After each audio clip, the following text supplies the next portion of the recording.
come on in and sit down. We're just going to have a discussion today. And I'll finish up with an orchid tour. You know, I've been watching the spikes grow.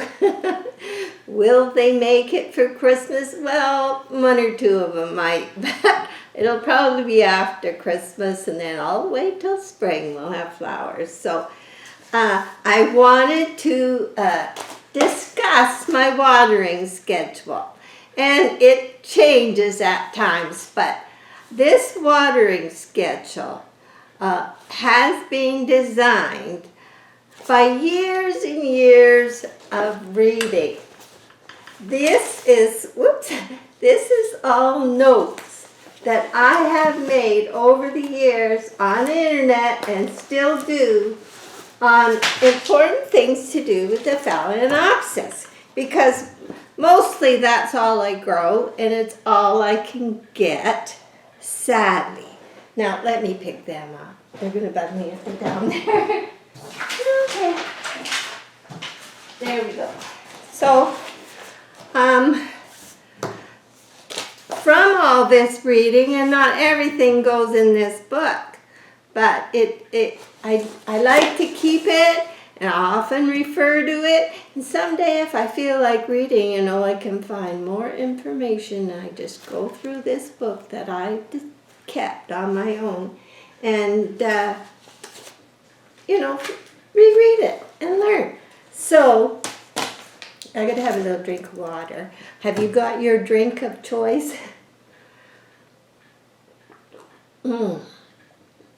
There. Okay. I'm glad you can come and visit me, because I'd be so lonely without you. I mean, we're just about reached the end of this, so.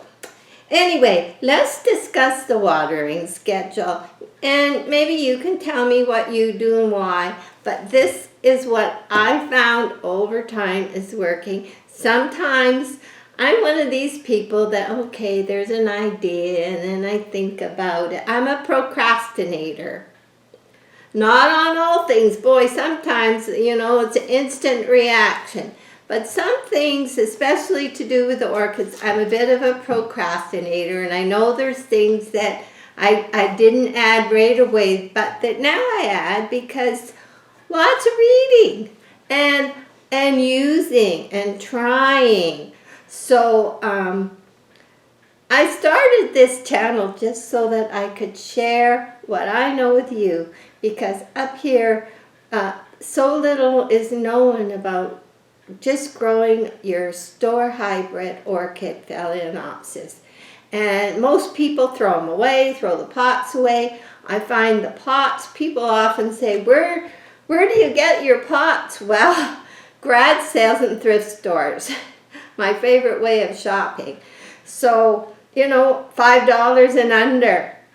So that's where I get them, other than the ones I make. So, okay, let's discuss the watering schedule that I again will pin under the video. Under the video, there's a place where I can leave a comment, and after, it takes me a while to put it up, so it might not be there right away, because the video has to be uploaded, and then I have to go into the video itself, and I have to leave my comment. My comment, the first comment under the video, will be a copy of the water schedule. Now, there's a lot of new information added to it this time, and I'm going to also explain why I've decided to do my water schedule this way. And then once I copy and paste it there, then there's a little 3 dots on the side where I can pin it. Pin it will make sure that it stays the first comment under the video. So that's where you'll find it. So my watering, do you want to come and visit? Come on then. Come up on the chair. Come on. There you go. There you go. Okay, she looked real comfortable, all covered in her blankies out there, but she wanted to come and join us, so. There's no food. No food. Okay. Okay, so week 1, let's discuss. Week 1, I follow my water schedule. I keep, I keep a copy under my calendar, and each day I have a separate little piece of paper where I do, 5 marks and a cross, 6. I keep track of what week I'm on. So every week I know, in case I've forgotten, what I'm doing that week. So week 1, I'm now adding calcium, magnesium to every watering I'm doing except the water flush. So I'm using a 1/4 teaspoon of CalMag to a gallon of water. So, and I always add the CalMag before anything else, because some people say it clogs up their sprinklers or whatever, the way they water in bigger setups.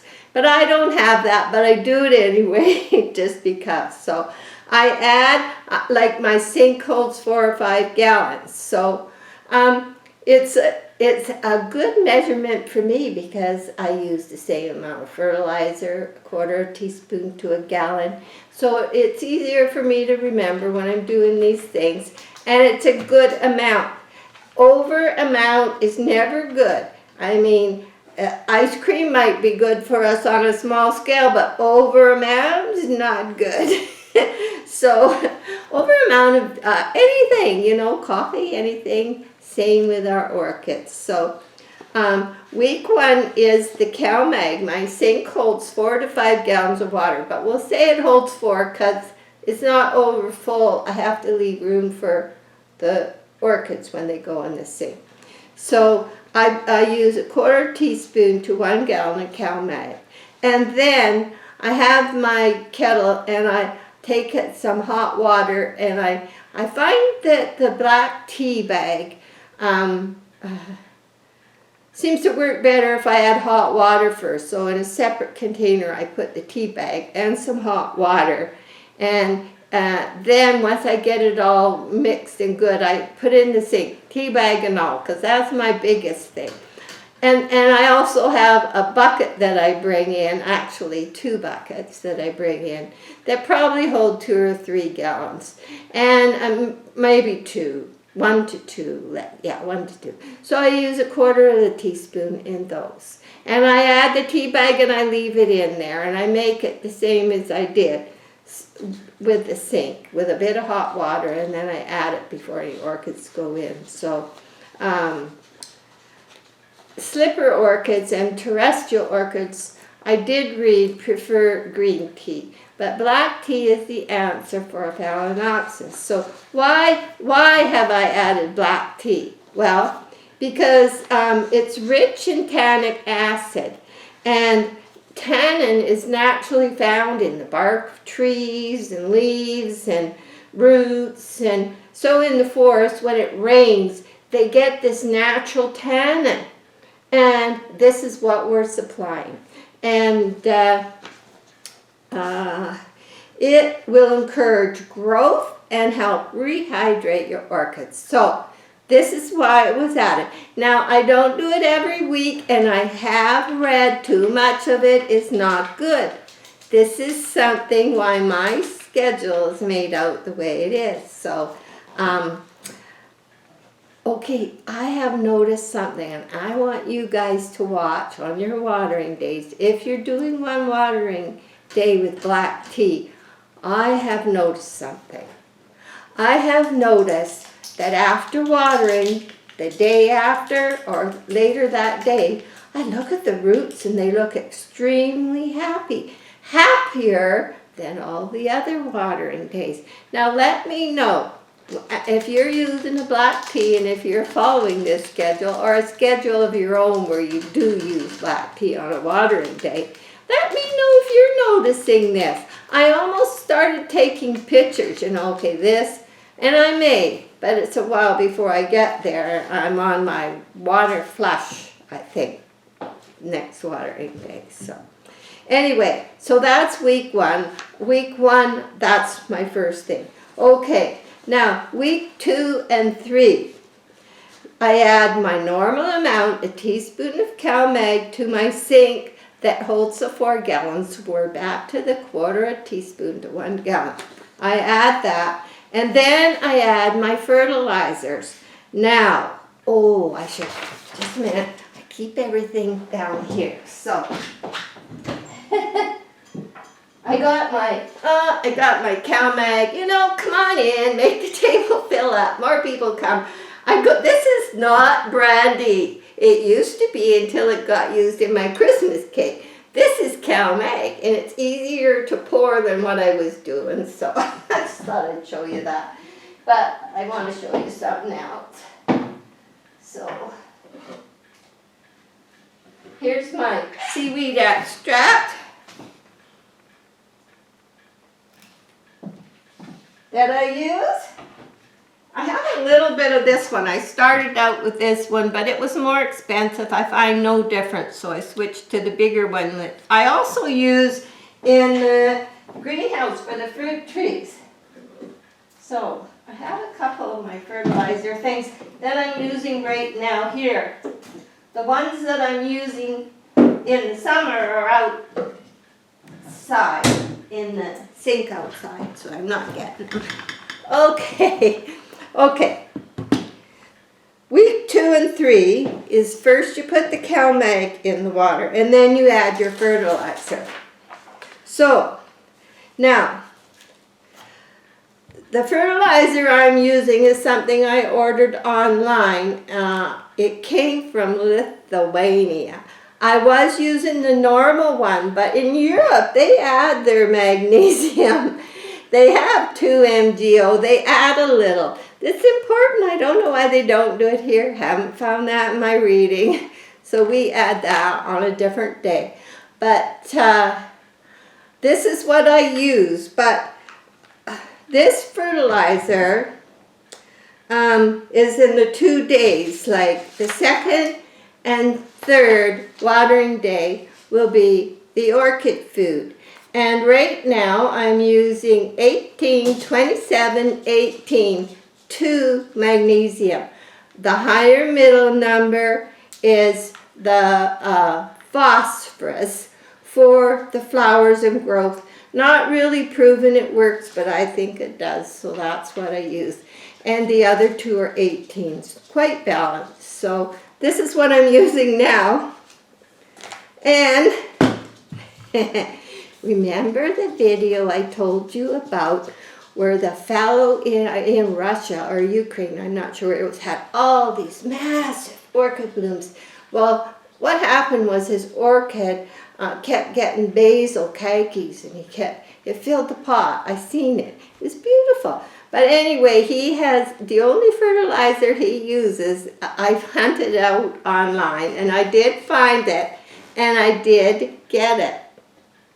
So, it's called Mike Tep. I found it online. I can't remember where, but I did find it. I'll show you a close-up. I went through the pictures, quite often if I'm looking for something, I go through images. Oh, there it is, and then I hunt it up. I find a little more information about it. So, what I'm doing is one of the 2 fertilizer days, 2 and 3 days, I'm using this one. And one I'm using this one. And this one is 15425 with macronutrients and all that stuff. So that's what I'm doing. Otherwise, before that, I just use this one for the 2 watering days where I'm adding this type of fertilizer. Okay. So then you add the fertilizer for the time of year. And if you're in Australia, this is your growth season, so you're probably trying to use a higher nitrogen, first number. Okay, and that's important. So here, because we're getting the flowering, we're doing the higher middle number. Fertilizer is not a food.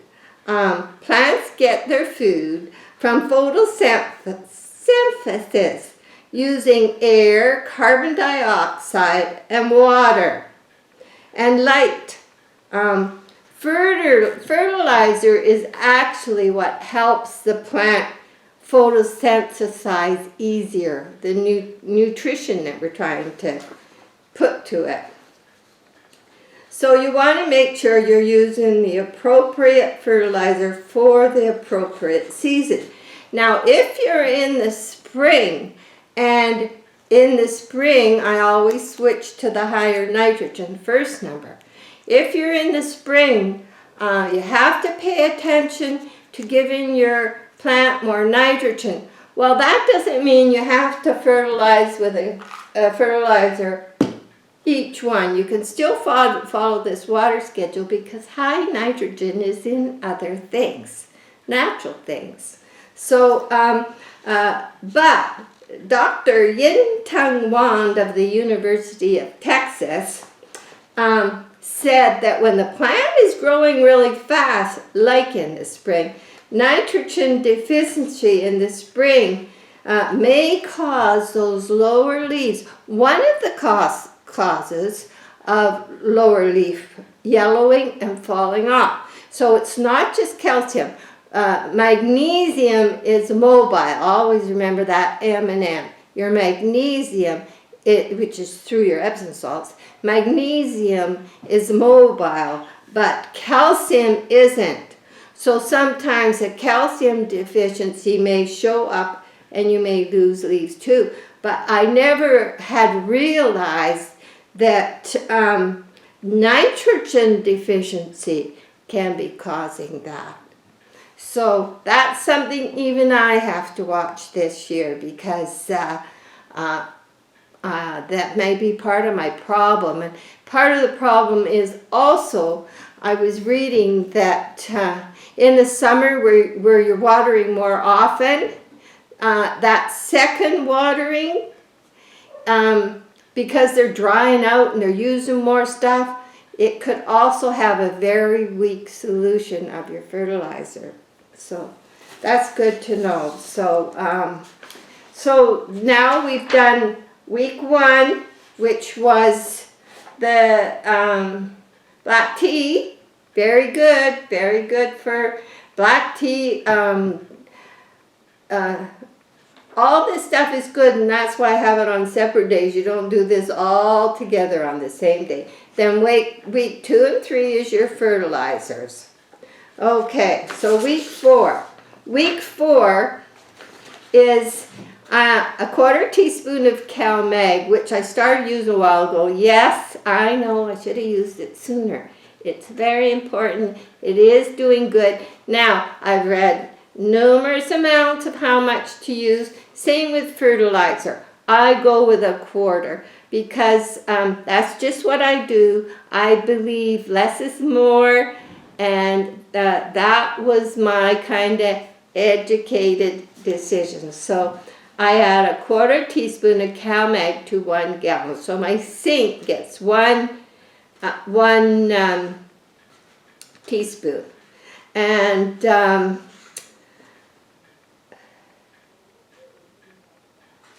what did I do there? Okay, week 4, yes, is Epsom salt. So then you put the CalMag, and then you add your Epsom salts, which is 1 tablespoon of Epsom salts to 5 gallons of water. So you're in the same measurements. And why Epsom salts? And oh yeah, why am I putting CalMag in almost everything, no matter what else I'm doing? Because yes, it is that important. So why Epsom salts? Epsom salts is going to remove all of these salt deposits, not only from your pot, if you see white buildup on your pots, but from your roots and from your media. So the Epsom salt, even though it sounds like a salt, it actually helps remove the salts, making a much healthier plant, because that salt can build up in your media and on your roots, and then burn the roots, or the roots just won't be able to do their job as good.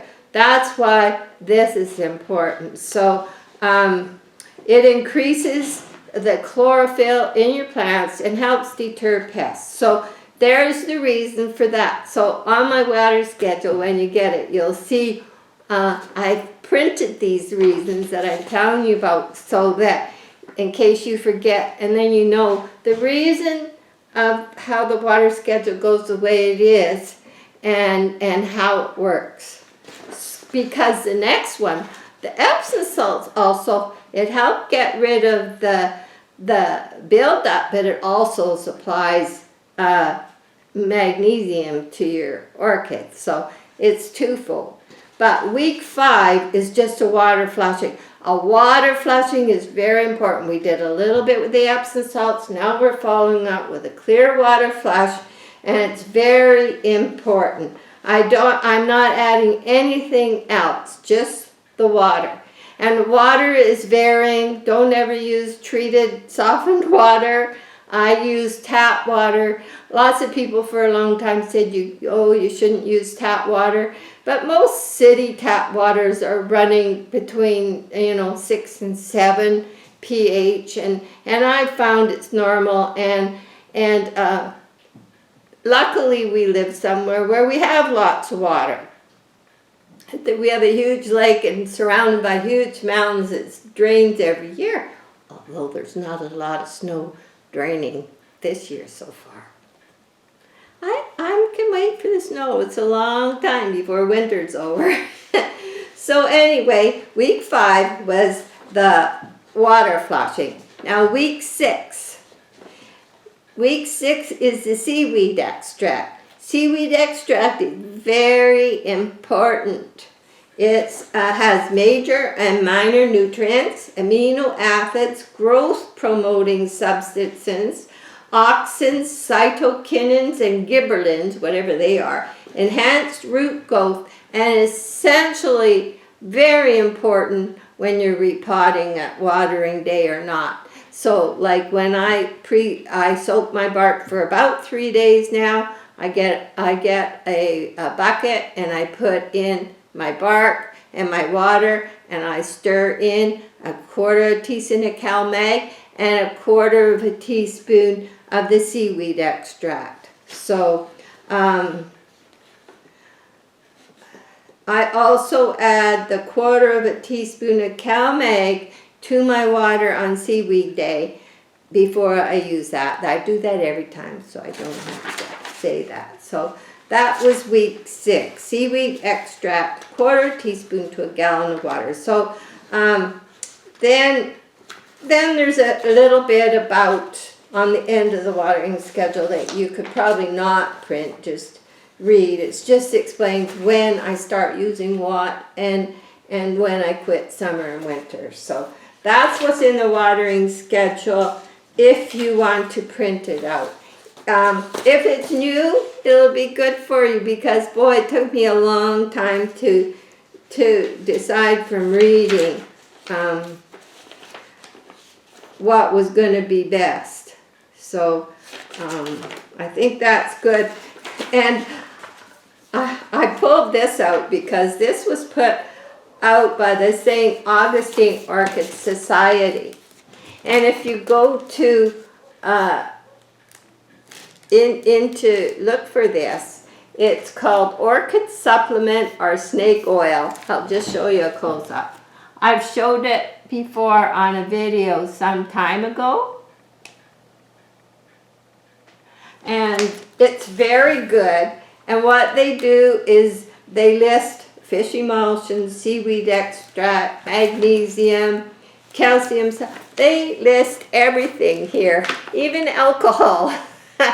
But it's very good reading, so if you want to look that up and save a page, you never know when you might want to go to it. And so that's what I wanted to share with you. And I'm going to just quickly show you the orchids. The spikes are growing, and that'll be it today. But I'm glad you could come and join me. I need my company too. You know, they say, and I don't know, but a few I do know, us people that do these YouTube things, I know I'm introverted. Maybe semi-introverted, but I've always been kind of, I like people, enjoy people, but I've always been more backward with people, so it's funny I'm doing this. But I've heard other people that have YouTubes that do that too. So I don't know, I guess I'm a little weird, but then you come to visit me. So, okay, well, anyway, thanks for joining me, and I'm just going to take you out with an orchid tour before we go.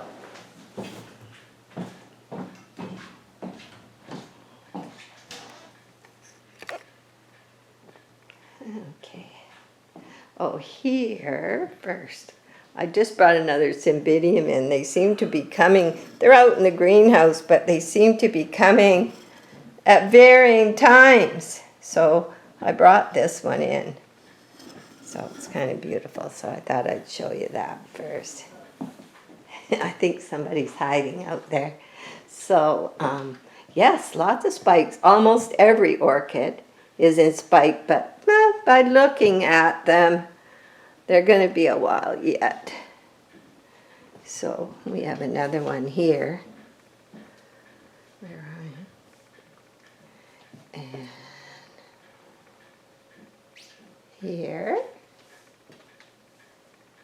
I still haven't done my butterflies. I know I did bend them over so I don't poke myself with them, but I do have to do them. I thought I'd wait till all the colors come out.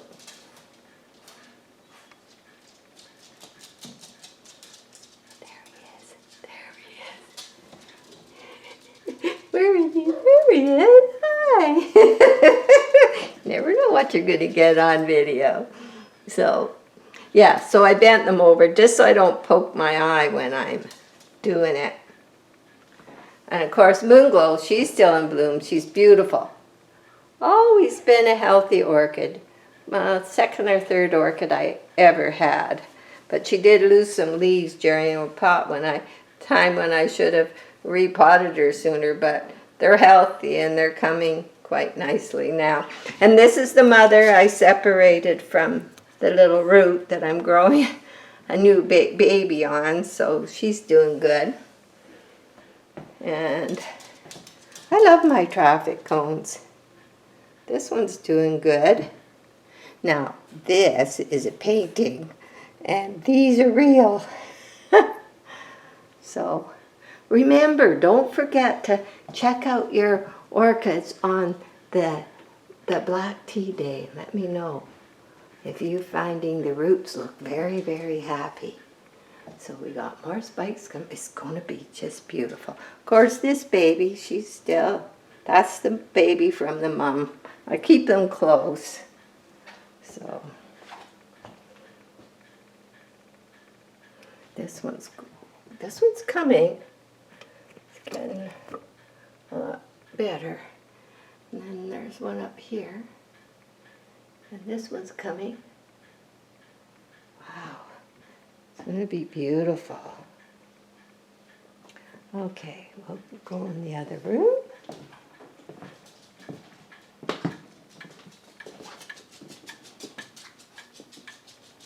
Okay, this was the one big lip. This is the leaf the reason it's yellow is because it's been half connected since I got it. But it's planted, as you see. The reason it's not grown upright is because it's leaning in the pot, because that's what it wanted to do. But the leaves are all very firm and hard, so. And the spike seems pretty big. And it was still flowering in May, so I'm kind of surprised. This is one that doesn't have a spike. This is the Monet pot. When I planted this years ago, I put the white one on the top and 2 purple ones on the side. I turned them around so you could see them. So it's coming good.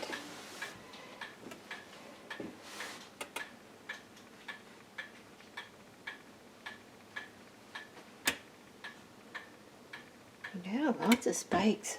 Flowers, flowers everywhere. I look at them every day, more than once. Look at the spike coming on this one. It's nice and thick too. So, gee. Remember my garden show video where I went to the Salmon Arm Garden Club and talked about orchids. It's one of the videos way back. Well, this is one of those orchids. So it's a white one I had. That's terrible. It shocked. I took it out in the pouring rain. And anyway, these are all in spike. And I don't have my misters. I'll quickly backtrack about the misters. So even the baby ones. Yeah, we're doing good. So this is a table where I have some I'm babying. But they're firming up. I'm babying them. That's my baby table. So, okay, now, misters. This one has a tea light in it. There was somebody asking. Now, tea light, saucer. This is a tea light just from a garage sale. And that's where the tea light went, and I have my mister in there. I don't have them on today because it's kind of rainy, snowy out there. Not much snow, but 60% humidity. So, and this one is one that I used a tea light from the dollar store and glued with aquarium glue. Some plastic things off an old chandelier just to be strong enough. And there's an upside down dish.